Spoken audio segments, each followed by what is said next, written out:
Picture a World Cup that kicks off on one continent and crowns a champion on another, entirely different one.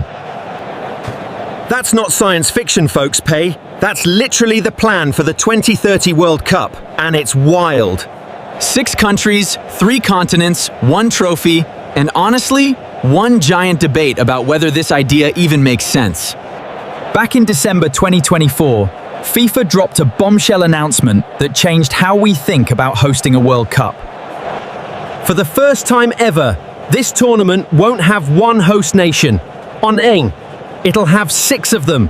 Spain, Portugal, and Morocco will run the main event, while Uruguay, Argentina, and Paraguay each host one match.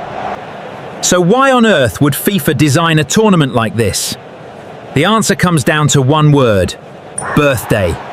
Rewind exactly 100 years, back to 1930, when the very first World Cup kicked off in Uruguay. Only 13 teams bothered to show up, and just 4 of them made the trip from Europe. Uruguay actually paid for those European teams' travel costs, because otherwise, nobody would have crossed the Atlantic at all. Picture European squads spending 2 full weeks on a boat just to reach South America for soccer. On July 30th, 1930, Uruguay beat Argentina 4-2 in front of their home crowd in Montevideo. That single match made Uruguay the very first World Cup champion in the history of the sport. Fast forward exactly 100 years, and 2030 marks the World Cup's official 100th birthday celebration. FIFA wanted this centennial tournament to open right where the entire story first began, in South America. So the opening matches will kick off with 3 special games played across 3 South American cities. One match happens at that same historic stadium in Montevideo where Uruguay lifted the very first trophy. Another kicks off in Buenos Aires, honoring Argentina, the team that played in that legendary first final. And the third match lands in Asunción, Paraguay, home to CONMEBOL, South America's official soccer confederation. After those 3 tribute matches, the entire tournament packs up and crosses the ocean toward Europe and Africa. The remaining 101 matches will be played across Spain, Portugal, and Morocco combined. This will mark the very first World Cup ever hosted on North African soil in tournament history. It's also the first time Africa hosts since South Africa's turn back in the 2010 World Cup. Now here's the real question, Dai. How do you even schedule a tournament stretched across 3 continents? FIFA built an extremely careful calendar to make this logistical nightmare somehow actually work on paper. The centennial ceremony and those 3 South American matches kick off on June 8th and 9th, 2030. The official opening ceremony then follows across the host countries just days later, on June 13th. Mark your calendars, because the grand final is scheduled to take place on July 21st, 2030.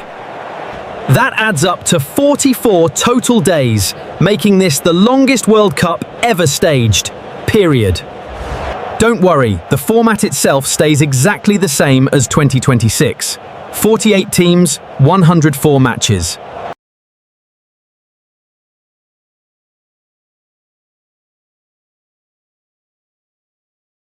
FIFA even planned around jet lag, giving South American opener teams 11 to 12 days before their next match.